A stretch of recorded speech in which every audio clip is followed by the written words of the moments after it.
Hello guys, आपका मेरे channel smart study में स्वागत है। आज हम important question for maths mid term examination class 8 9 अक्टूबर 2023 का जो पेपर है, इंपॉर्टेंट क्वेश्चन उसके देख रहे हैं। तो आइए स्टार्ट करते हैं। सबसे पहले हम यहाँ पे जो क्वेश्चन है बहुत इंपॉर्टेंट क्वेश्चन है। इसी तरीके के क्वेश्चन आपके एग्जाम में आने के पूरे चांसेस है। तो आइए स्टार्ट करते हैं। हिंदी और इंग्लिश मीडियम दोनों में ही है। क्वेश्चन में क्या कहा गया है, मानो दो संख्याओं का योग 11 है, मतलब दो संख्याओं का सम 11 है और उनका अंतर कितना है 5। तो संख्याएं आपको बतानी है, मतलब दो ऐसी संख्याएं जिनका अंतर क्या है 5 है और उनका योग कितना है यहाँ पर 11 है। तो आइए देखते हैं किस तरह से करना है। माना कि दो संख्याओं में से एक संख्या है x और दूसरी क्या है 11 माइनस एक्स। माना कि पहली क्या है x और दूसरी क्या है 11 माइनस एक्स। ठीक है, अब देखो क्या कहा जा रहा है यहाँ पे x। अब हमें क्या करना है, इनका सम हमें क्या पता है, इनका डिफरेंस पता है। तो हम यहाँ पे करेंगे, एक सेकेंड, हम लिखेंगे x माइनस 11 माइनस एक्स। यहाँ पे नहीं, 11 माइनस एक्स इक्वल किसके हो जाएगा 5 के, क्योंकि एक संख्या x है, दूसरी क्या है 11 माइनस एक्स है। उनका डिफरेंस कितना है 5। ये हमारी समीकरण के अकॉर्डिंग बनता है। अब देखो हम क्या करेंगे, यहाँ पर हम लिखेंगे x minus 11 plus x equal किसके हो जाएगा 5x के। अब ये देखो यहाँ पे थोड़ा सा देखो क्या हो जाएगा, ये x प्लस का है, ये x प्लस का है। तो ये कितना हो जाएगा 2x इक्वल किसके आ जाएगा 2x माइनस 11 इक्वल किसके हो जाएगा 5 का। 2x यहाँ पे किसके इक्वल हो जाएगा, ये देखो यहाँ पे 5, ये यहाँ जाके प्लस हो जाएगा। तो 5 प्लस 11 और 2x की वैल्यू यहाँ पे कितनी आ जाएगी 16। अब x की वैल्यू हम यहाँ पे निकालते हैं। देखो थोड़ा और इस तरह से छोटा कर देते हैं जिससे कि समझ आए। अब x की वैल्यू हम यहाँ निकालेंगे, हमारी x की वैल्यू 8 आ गई और दूसरा हमारा क्या था 11 माइनस एक्स, मतलब कि दूसरे की संख्या क्या हो जाएगी, एक हमारे पास में 8 आ जाएगा, दूसरा हमारे पास में कितना आ जाएगा 3 आ जाएगा। देखो यहाँ पे क्या, ध्यान से समझो, 8 और 3 को जब ऐड करते हैं तब 11 आता है और इन दोनों का डिफरेंस कितना है 5 है। तो ध्यान से करना है। एक हमें यहाँ पे डिफरेंस लेते हुए क्वेश्चन को सोल्व करना है। एक बार इंग्लिश में देख लेते हैं। The sum of the two number is 11 and their difference is 5, find the number. Let two number is x। माना कि फर्स्ट नंबर वन नंबर क्या है x है, दूसरा क्या है x 11 माइनस एक्स, दूसरा क्या माना हमने 11 minus x. As the per condition we know that, हम क्वेश्चन की इक्वेशन क्या लिखेंगे, फर्स्ट नंबर क्या है x minus 11 minus x equal किसके हो गया 5 के। अब यहाँ पे देखो शायद पहले आप नहीं समझ पाओगे, यहाँ पे क्या है माइनस है, ब्रैकेट से बाहर माइनस होता है तो हम संख्या को क्या कर देते हैं उल्टा कर देते हैं। तो हम यहाँ क्या कर देंगे x प्लस 11, यहाँ देखो सॉरी यहाँ पे हम क्या कर देंगे, ये x माइनस 11 हो जाएगा और ये क्या हो जाएगा प्लस क्या हो जाएगा x हो जाएगा। तो हमारे पास में ये भी प्लस का है, ये भी प्लस का है, ये कितना हो जाएगा 2x माइनस 11 इक्वल 5 क्या आएगा। 2x हमारे पास में कितना आ जाएगा 16 आ जाएगा। x की वैल्यू यहाँ पे कितनी आ जाएगी 8 आ जाएगी और हमारा आंसर क्या हो जाएगा 8 और 5 हमारा यहाँ पे क्या 8 और 3 हमारा यहाँ पे क्या हो जाएगा आंसर हो जाएगा, क्या हो जाएगा 8। पहला संख्या 8 है, दूसरी क्या है 3 है। नेक्स्ट क्वेश्चन देखिए, दो धनात्मक संख्याओं के बीच का अंतर 40 है। दो धनात्मक संख्याएं, उनके बीच का अंतर क्या है 40 है। इन पूर्णांकों का अनुपात 1:3 है, मतलब उनका अनुपात कितना है 1/3 है। तो पूर्णांक ज्ञात कीजिए। थोड़ा सा मैंने स्क्रीन छोटी की हुई है, अगर आपको पढ़ने में दिक्कत आ रही है तो थोड़ा सा ध्यान से स्क्रीनशॉट लेके पढ़िए, क्योंकि अगर एनलार्ज कर देती हूँ तो हम पूरी पिक्चर को साथ में नहीं ले पा रहे हैं, जिससे कि क्वेश्चन सॉल्व नहीं हो रहा है। तो माना हमने एक संख्या मान ली x और दूसरी क्या मान ली x माइनस 40। अब वो यहाँ पे क्या कह रहा है, शर्तों के अनुसार हमारे पास में क्या है x और उनका जो हमारी यहाँ पे लिखा गया है कि उनका दो धनात्मक संख्याओं का अंतर कितना है 40 है। तो अगर अंतर 40 है तो हम, और उनका अनुपात कितना है 1:3 है। तो देखो यहाँ पे 1:3 आना चाहिए। यहाँ पे थोड़ा सा देखो इस तरह से कर देती हूँ मैं, एक सेकेंड। देखो यहाँ पे इसका अगर अनुपात करते हैं तो ये कितना हो जाएगा 1:3। यहाँ पे हम इस तरह से लिखेंगे 1:3। ठीक है, अब देखो यहाँ पे क्या किया गया x माइनस 40x हो गया यहाँ पर। तो देखो यहाँ पे क्या कहा गया है, ये थोड़ा सा मिस्टेक हुई है। x माइनस 40 किसके इक्वल है यहाँ पे 1/3 के, मतलब पहला जो नंबर हमने लिया था x किसके इक्वल है 1 के, और x माइनस 40 का रेशियो क्या है यहाँ पर 3 है। ये क्वेश्चन यहाँ पे, ये लाइन यहाँ पे कहा गया है। तो अब हम यहाँ पे दोनों को इक्वल ले लेते हैं। तो हम लेते हैं कि हमने जो सेकंड नंबर क्या माना था, एक सेकंड, सेकंड नंबर हमने यहाँ क्या माना था x माइनस 40, ये हमारा सेकंड नंबर है जिसका रेशियो कितना था 3, और दूसरा नंबर हमारा क्या था x जिसका क्या था रेशियो 1। ठीक है, अब देखो सॉल्व करते हैं। अब इसका ब्रैकेट खोलते हैं तो 3x माइनस 120 और यहाँ पे किसके इक्वल आ जाएगा x के। अब x वाले दोनों नंबर हम यहाँ ले जाएंगे तो हमारा आंसर क्या होगा 2x इक्वल 120 के हो जाएगा, क्योंकि उधर जाके ये माइनस हट जाएगा, पॉजिटिव हो जाएगा। और 2x इक्वल किसके हो जाएगा 120 के। x इक्वल किसके हो जाएगा 2 के। x एक सेकेंड, x यहाँ पे कितना हो जाएगा 60 के। देखो क्वेश्चन गलत हो रहा है, यहाँ पे x किसके इक्वल हो जाएगा 120 डिवाइडेड बाय 2 कितना हो जाएगा 60। ठीक है, अब हमारे पास में एक नंबर 60 आ गया, सेकंड में उसने क्या कहा था 40 कम है, तो -40 कर देंगे तो कितना आ जाएगा 20। तो यहाँ पे एक नंबर हमारे पास में 60 होगा, दूसरा नंबर हमारे पास में यहाँ पे 40 होगा। एक बार इंग्लिश में देखते हैं, the difference between the two positive number, दो पॉजिटिव नंबर का डिफरेंस कितना है 40 है। तो एक मानना x है, दूसरा मानना x - 40 है। ठीक है, उसके बाद क्या कहते हैं, उनका रेशियो कितना है 1:2। तो ये कितना है 1 का रेशियो, ये कितना है 3 का रेशियो। अब इसको हम क्वेश्चन को सोल्व करेंगे, अब आपको अच्छे से समझ में आ जाएगा। Let one integer x and second 1x - 40 आ जाएगा। तो ये कंडीशन यहाँ पे थोड़ा रेशियो नहीं आया, बस इसी की वजह से इनका रेशियो क्या है 1:3 रेशियो है। अब देखो 1 क्या है x है, तो हम यहाँ पे लिख देंगे x इक्वल, इस तरह से भी लिख सकते हैं 3 मल्टीप्लाई करेंगे x - 40। अब इसको सोल्व करो तो क्या होगा 3x - 120 इक्वल x आ जाएगा। ये x इधर ले जाएंगे हम, ये वाला x जो है हम इधर ले जाएंगे, माइनस का हो जाएगा, ये -120 इधर ले जाएंगे, प्लस का हो जाएगा। तो x इक्वल हमारा यहाँ पे क्या आ जाएगा 60। x इक्वल क्या आ जाएगा यहाँ पर 60 आ जाएगा। अब एक नंबर x हमारा 60 आ गया, दूसरा क्या है 40 कम है, -40 करेंगे तो 20 हमारा, देखो रेशियो क्या आ रहा है 1:3 रेशियो आ रहा है हमारा यहाँ पर। तो एक आ जाएगा 20 और एक आ जाएगा यहाँ पर 60। ठीक है, नेक्स्ट देखो क्या कहा जा रहा है, यदि दो संख्याओं, लगातार संख्याओं का योग 11 है तो संख्याएं ज्ञात कीजिए। दो संख्याएं हैं जिनका योग क्या है 11 है, क्रमागत है, तो माना एक माना x, तो दूसरी क्या माना x + 1। ठीक है, अब शर्तों के अनुसार देखो यहाँ पे ये क्वेश्चन आपके सैंपल पेपर में भी शायद इसी तरह का क्वेश्चन है। तो यहाँ पे माना x और x + 1 कितना हो गया 11 हो गया, तो ये हो जाएगा 2x + 1 11 हो जाएगा। अब यहाँ पे 1 आके माइनस हो जाएगा, तो 2x इक्वल क्या हो जाएगा 11 - 1 हो जाएगा। अब x इक्वल कितनी आ जाएगा 10 क्या आ जाएगा, तो x की वैल्यू यहाँ पे कितनी हो जाएगी, x कितना हो जाएगा 5। तो एक संख्या हमारे पास में आ गई है, x कितना है 5, तो x + 1 कितना हो जाएगा 6। तो वो दो संख्याएं क्या है 5 और 6 है। क्वेश्चन देखो इंग्लिश में, if the sum of the two consecutive number is 11 find the number. Solution क्या है, टू कंसेक्यूटिव नंबर लिया x और x + 1 लिया। अब इनको जोड़ने पर कितना आता है 11 आता है, तो हमने क्या किया x + 1 11 होगा, 2x + 1 11 हो गया, 2x क्या होगा ये यहाँ पे आके माइनस हुआ, तो 2x इक्वल किसके हो गया 10 के हो गया, और x इक्वल क्या आया 5, और दूसरा नंबर क्या आ गया 6 आ गया। अब नेक्स्ट क्वेश्चन देखो, हमें यहाँ पर वैल्यू निकालनी है z की। 6 + z + 2 कितना है, यहाँ पर देखो 6 इक्वल कितना है z + 2, तो हम z को इधर ले जाएंगे, 2 को इधर ले आएंगे, तो 6 - 2 इक्वल z के हो जाएगा, तो z वैल्यू कितनी आ जाएगी 4 आ जाएगी। नेक्स्ट क्वेश्चन देखो सोल्व करने हैं, हिंदी और इंग्लिश मीडियम में दोनों में, इनको इकट्ठा ही कर लेते हैं हम। तो यहाँ पे बहुत ही आसान क्वेश्चन है, बट प्रैक्टिस के लिए x - 11 इक्वल है 7 के। तो हम क्या करेंगे, ये देखो माइनस, हम x को यहाँ रखेंगे, यहाँ क्या करेंगे 7, और ये भी प्लस का हो जाएगा इधर जाके, ये देखो ये वाला इधर जाके प्लस का हो जाएगा, तो x वैल्यू कितनी आ जाएगी 18 की आ जाएगी। नेक्स्ट क्वेश्चन में क्या कहा गया है, z + 8 इक्वल है 9 के, तो z हम यहाँ रखेंगे 9 - 8 कर देंगे, क्योंकि ये 8 इक्वल के जब उधर जाएगा तो माइनस हो जाएगा, तो यहाँ पे +1 हमारा आंसर आ जाएगा।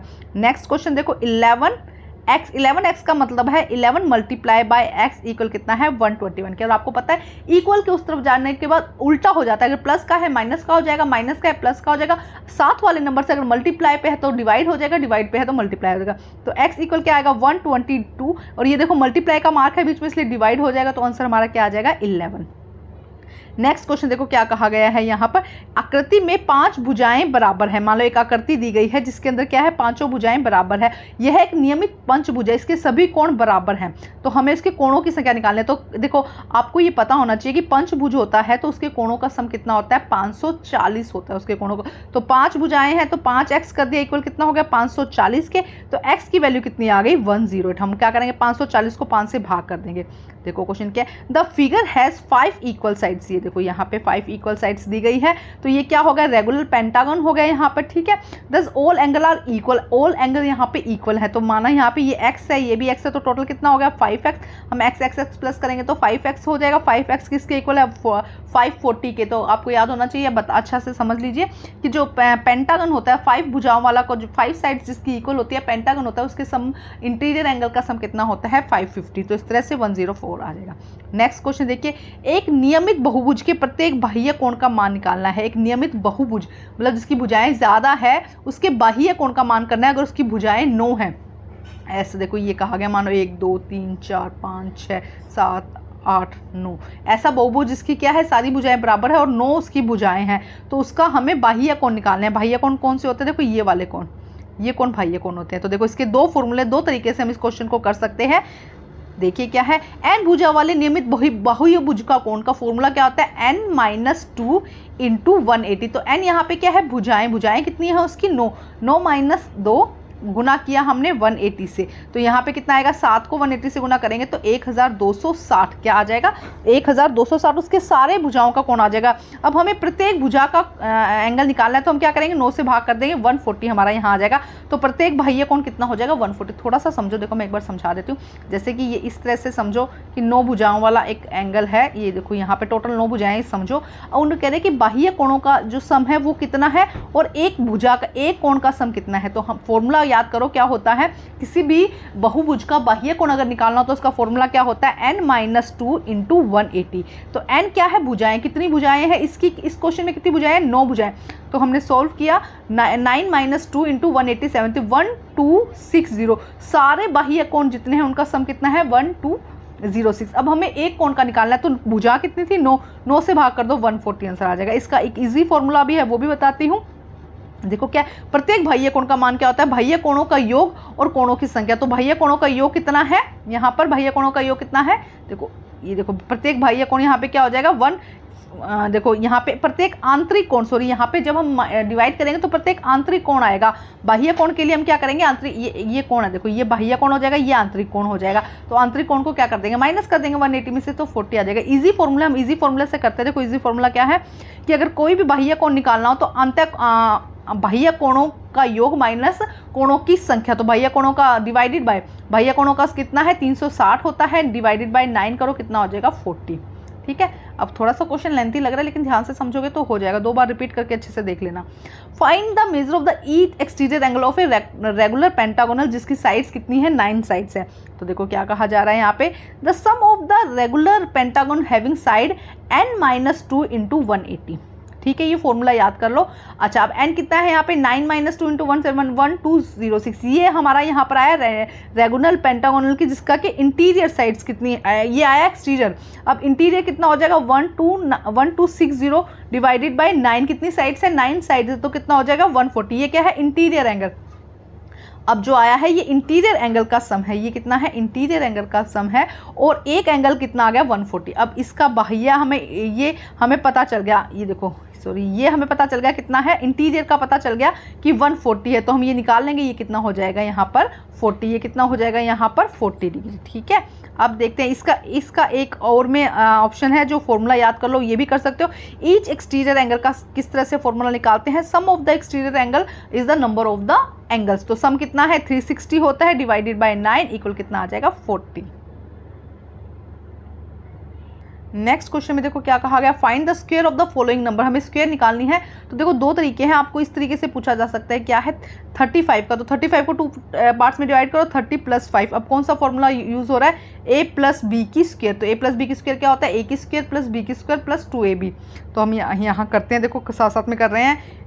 a कितना हो गया, 35 की स्क्वायर + 5 की स्क्वायर, तो क्या होगा, 2 × 30 + 5, तो कितना आ जाएगा, देखो फॉर्मूला याद करो, a की स्क्वायर + b की स्क्वायर + 2ab। अब फॉर्मूला पुट करते रहो, a कितना है, 30 की स्क्वायर, b कितना है, 5 की स्क्वायर, और 2 को 2 लिखेंगे, a कितना है, 30 + 5, तो देखो 30 × 5 कर देंगे, तो देखो ये वाला पूरा हमने नोट कर लिया यहाँ पर। उसके बाद जब सॉल्व करेंगे तो 1225 आ जाएगा। नेक्स्ट क्वेश्चन 86 में भी इसी तरह इसमें माइनस कर देंगे, देखो 90 - 4। देखो ये ध्यान रखना होगा कि किस तरह से हम बनाए, उसकी इक्वेशन ईजी हो जाए, क्योंकि 90 की स्क्वायर निकालना आसान है। तो 81 16, यहाँ पे देखो, यहाँ पे माइनस आ जाएगा, यहाँ पे माइनस आ जाएगा, यहाँ पे a की स्क्वायर + b की स्क्वायर - 2ab। तो ये देखो ये आ जाएगा 7396। इसी तरह 93 में क्या होगा, 90 + 3, और ये फॉर्मूला आप इस तरह से सॉल्व कर सकते हैं। देखो यहाँ पे यही अभी मैंने इंग्लिश में बताया, या यही हिंदी में सेम हो जाएगा यहाँ पे ना, बस माइनस फॉर्मूला आपको याद होना चाहिए। नेक्स्ट देखो क्या कहा गया है, without doing any calculation find the number which you surely not perfect. हमें बताना है कि परफेक्ट है या नहीं, इनको बिना कैलकुलेशन के। तो देखो 153257808, इसका एक फॉर्मूला है, बस आप वही याद कर लीजिए। क्या है फॉर्मूला, देखो क्या कहा गया है, we know that natural number ending 0 2 3 7 8 are not a perfect square. यहाँ पे ये परफेक्ट स्क्वायर नहीं है। तो देखो इसका एक सिंपल सा फॉर्मूला है, किसी भी डिजिट में 2 0 3 7 और 8 ये मार्क्स आते हैं तो वो कभी भी परफेक्ट स्क्वायर नहीं होते। याद करो, अगर किसी डिजिट में लास्ट में यूनिट नंबर पे 0 2, 3 एंड 7 आते हैं तो वो कभी परफेक्ट स्क्वायर नहीं होती। जैसे कि 100 की अगर हम बात करते हैं तो ये तो 10 की स्क्वायर है, तो 0 को फिर भी हम नहीं कहेंगे, लेकिन 2, 3, 7, 8 आता है तो वो एक परफेक्ट स्क्वायर नहीं होती है। तो देखो यहाँ पे 3 आ रहा है, 3 एंडिंग में इसका मतलब ये परफेक्ट स्क्वायर नहीं है, 7 एंडिंग में इसका मतलब ये परफेक्ट स्क्वायर नहीं है, 8 एंडिंग में इसका मतलब ये परफेक्ट स्क्वायर नहीं है। ठीक है, अब 4, 4, 1, 4, 4, 1, देखो 4, 4, 1, ये देखो 1 आता है ना, तो ये एक परफेक्ट स्क्वायर है, यहाँ पे लिखा गया 4, 4, 1 इज अ परफेक्ट स्क्वायर। ठीक है, नेक्स्ट तो ये इजी सा फॉर्मूला है, इसको इजी से याद कर लो कि 2, 3, 7 और 8 जहाँ पे अगर लास्ट में आता है तो वो एक परफेक्ट स्क्वायर नहीं होती। नेक्स्ट देखो फाइंड द क्यूब निकालने, तो क्यूब निकालने तो आसान है, 3 बाई मल्टीप्लाई कर दो, इसको मल्टीप्लाई बाई 3 तो कितना हो जाएगा 2.875।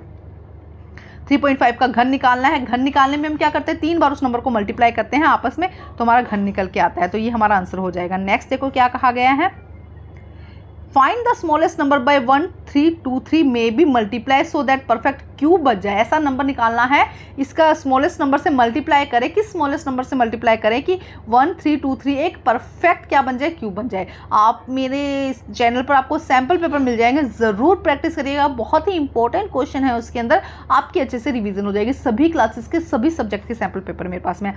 तो सबसे पहले हम इसकी फैक्टराइजेशन करेंगे, 3, 3, 3, 5, 7, तो क्या हो जाएगा 1, 3, 2, 3 की जो अगर हम फैक्टराइजेशन करते हैं, आई होप कि आपको फैक्टराइजेशन आता होगा, 3, 3, 3 और 7, 7 हो जाएगा। तो अगर हमें क्या करना है, परफेक्ट स्क्वायर बनानी है, परफेक्ट क्यूब बनाना है, तो देखो यहाँ पे 3 मल्टीप्लाई 3 मल्टीप्लाई 3, ये क्या दिया, एक पेयर में दिया है 3 के, जबकि दूसरा नंबर 7 मल्टीप्लाई 7 2 ही बार दिया है। अगर हम इस नंबर को 7 से अगर मल्टीप्लाई करते हैं तो ये एक परफेक्ट क्या बन जाएगी, क्यूब बन जाएगी, क्योंकि पेयर में होना चाहिए। अगर क्यूब का आता है तो क्यूब में पेयर होना चाहिए, मतलब 3 बनने चाहिए, अगर स्क्वायर का आता है तो स्क्वायर में पेयर बनने चाहिए।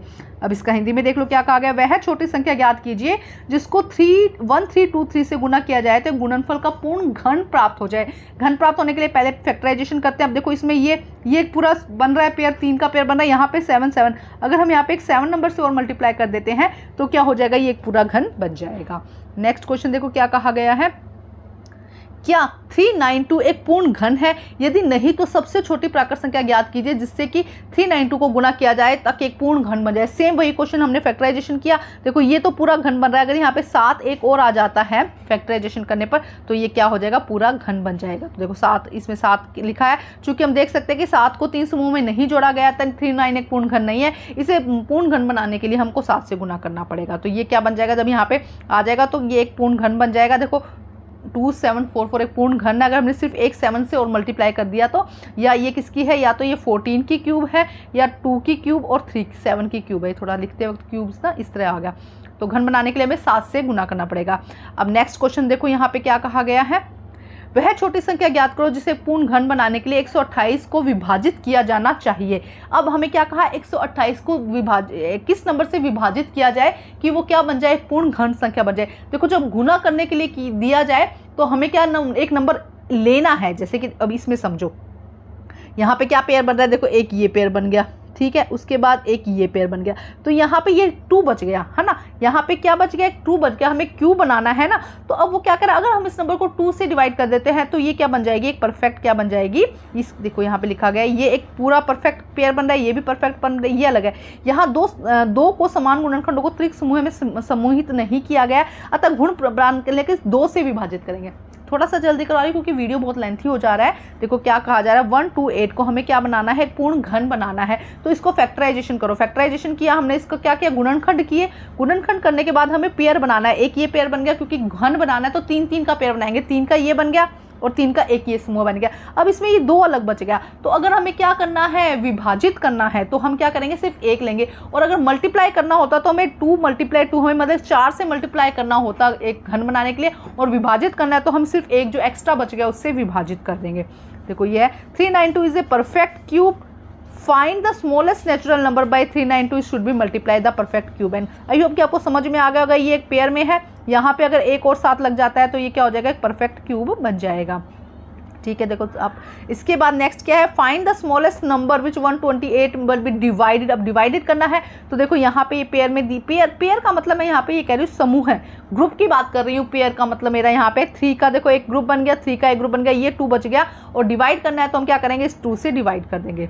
ठीक है, थोड़ा सा जल्दी है, लेकिन इस तरह के क्वेश्चन सैम्पल पेपर में बहुत हैं, तो आप वहाँ से और अच्छे से प्रैक्टिस कर सकते हैं। 2 अंकों की संख्याओं में 2 अंक एक दूसरे के तिगुना हैं। 2 अंकों की संख्या के 2 अंकों में से एक अंक का तिगुना है। यदि आप 2 अंकों की संख्या को अंकों में आपस में बदल देते हैं तो परिणामी संख्या को मूल संख्या से जोड़ते हैं तो आपको 88 मिलता है। तो मूल संख्या क्या है, क्वेश्चन समझो। देखो क्या है, पहले माना कि दहाई के स्थान पर x है और इकाई के स्थान पर 3x है। 2 अंकों की संख्या के अंकों के नंबर में वो कह रहा है कि अगर दहाई के स्थान पर x है तो इकाई के स्थान पर 3x होगा।